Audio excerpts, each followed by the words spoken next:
विद्यार्थियों, गौतम धर्म सूत्र के प्रथम प्रश्न के पंचम अध्याय में हमने अध्ययन किया कि इसमें जो पंच महायज्ञ हैं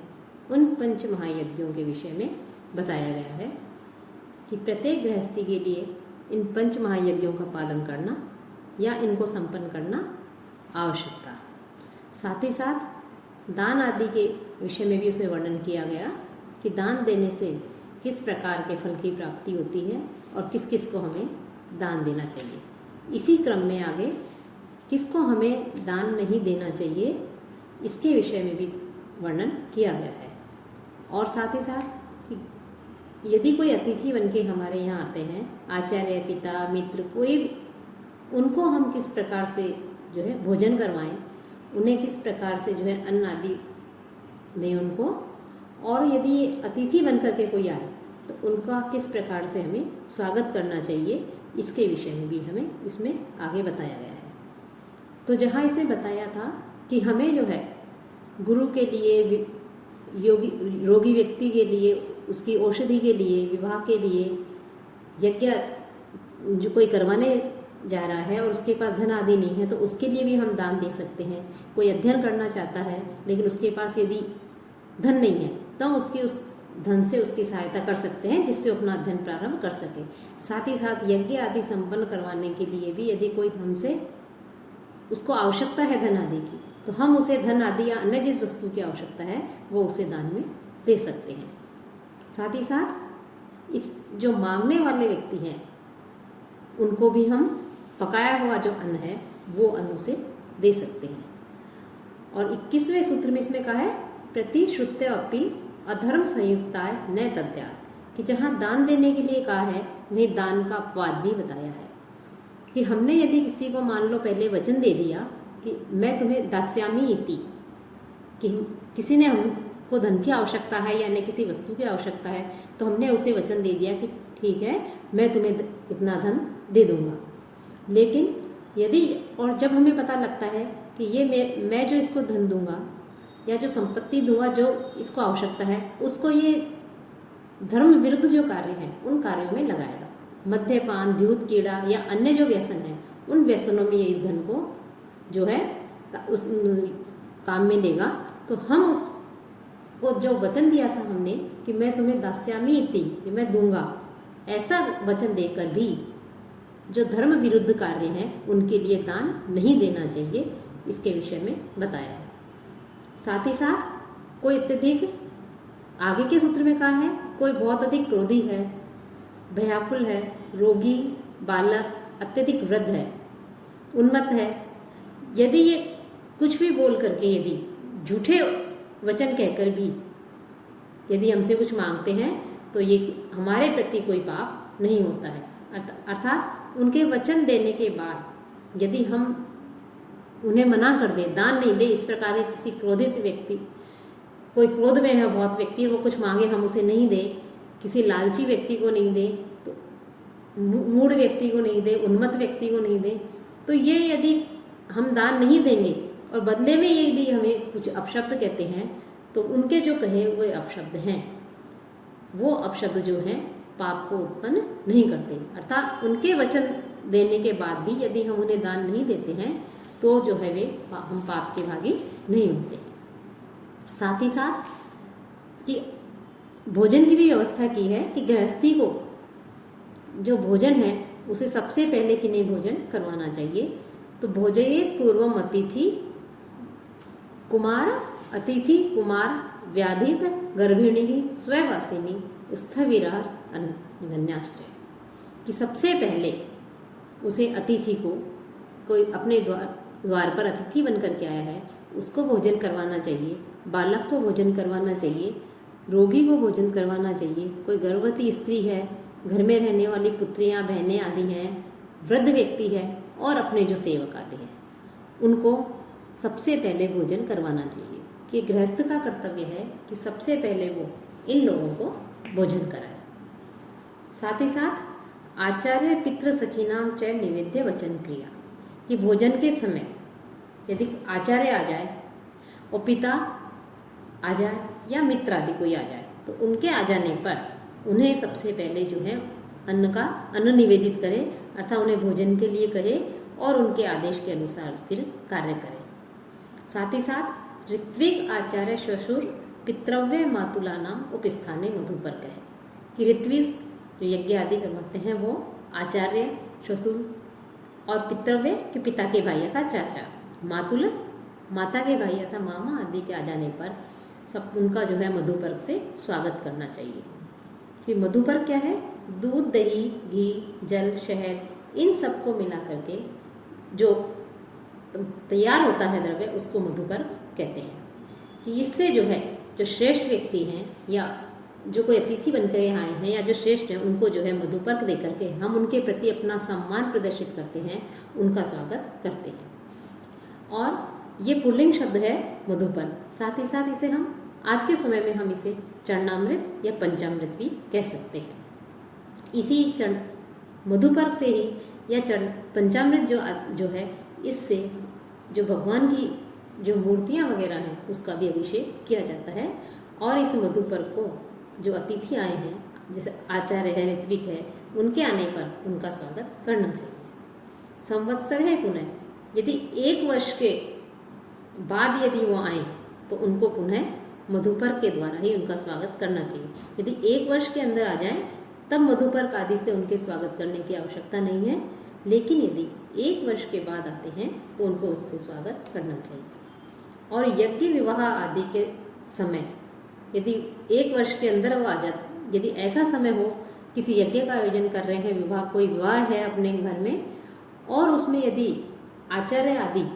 1 वर्ष पूरा होने से पहले ही दोबारा आ जाते हैं तब भी जो है उनका मधुपर्क आदि के द्वारा स्वागत करना चाहिए। राज्ञश्च श्रोत्रियस्य, अब मधुपर्क के विषय में बता रहे हैं और किस किस का मधुपर्क से स्वागत करना चाहिए। कि श्रोत्रिय जो राजा है उसको भी मधुपर्क आदि से स्वागत करना चाहिए। और अर्थात जो वेदों आदि का ज्ञाता है, वेदों आदि को जानने वाला है। और अश्रोत्रिय जो वेद ज्ञानी न हो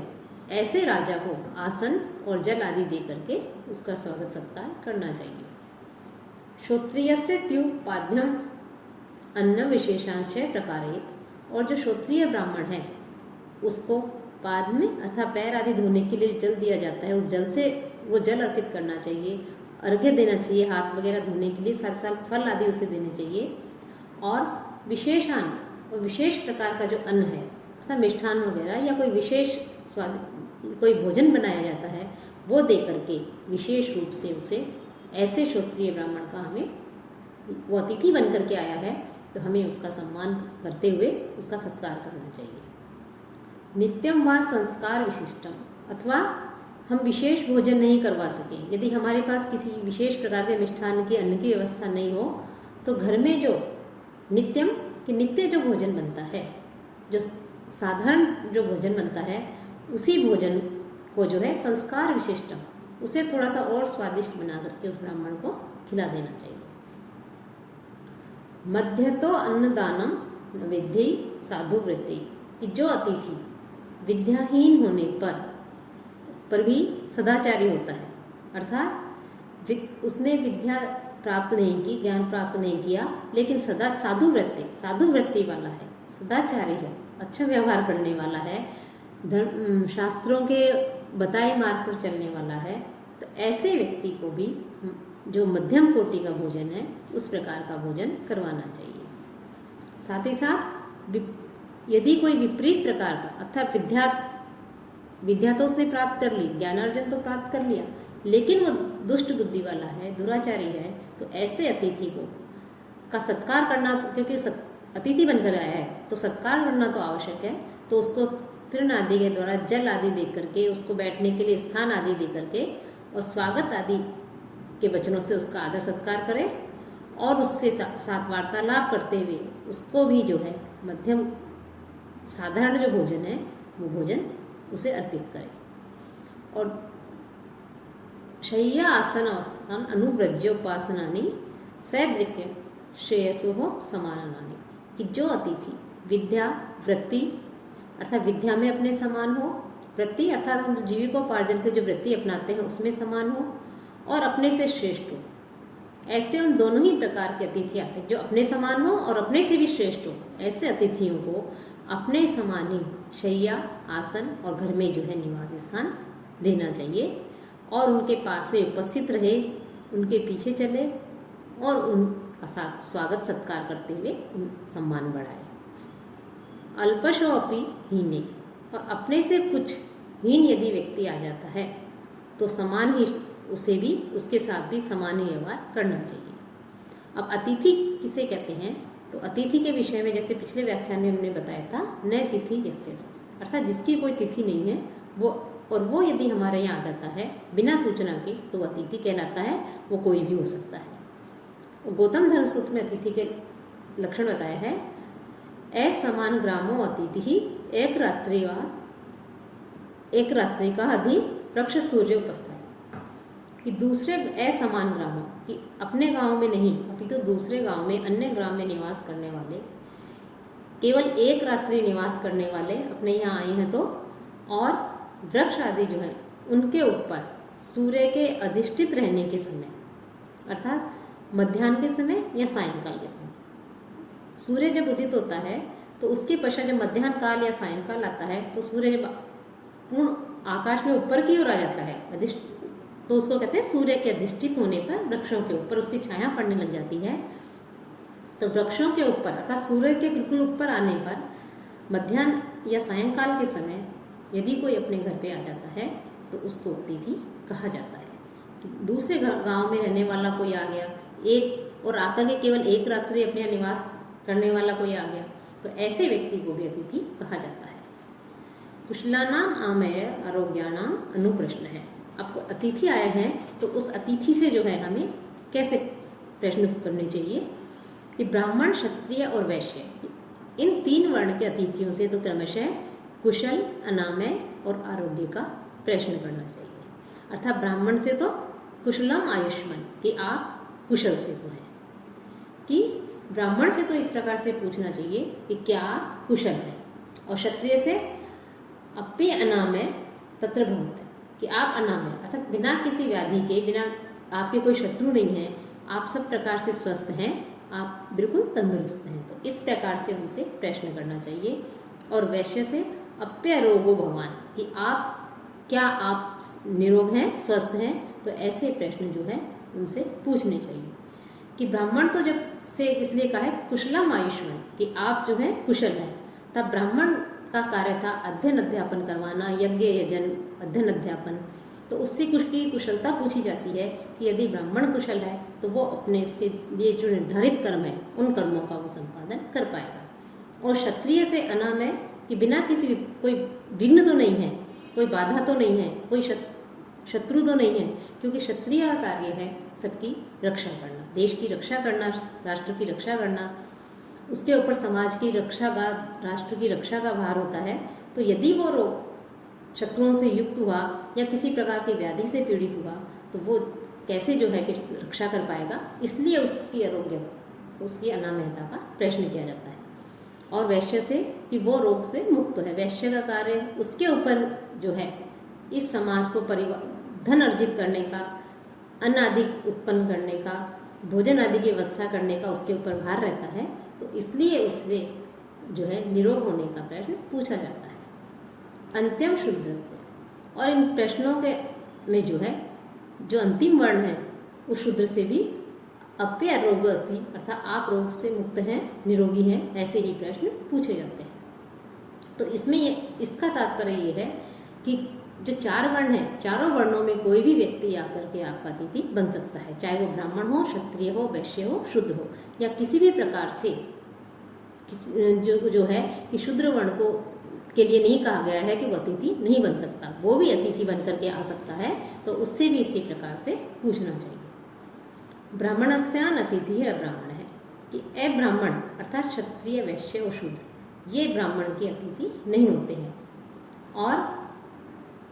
अर्थात ब्राह्मण और अब्राह्मण, ब्राह्मणस्यान अतिथि अब्राह्मण, अब्राह्मण ब्राह्मण के अतिथि नहीं बताया यहाँ, अर्थात ब्राह्मण जो है वो अब्राह्मण, क्षत्रिय, वैश्य, शूद्र कोई आ जाए तो उनके लिए, उसके लिए जो मधुपर्क आदि के द्वारा या उसके लिए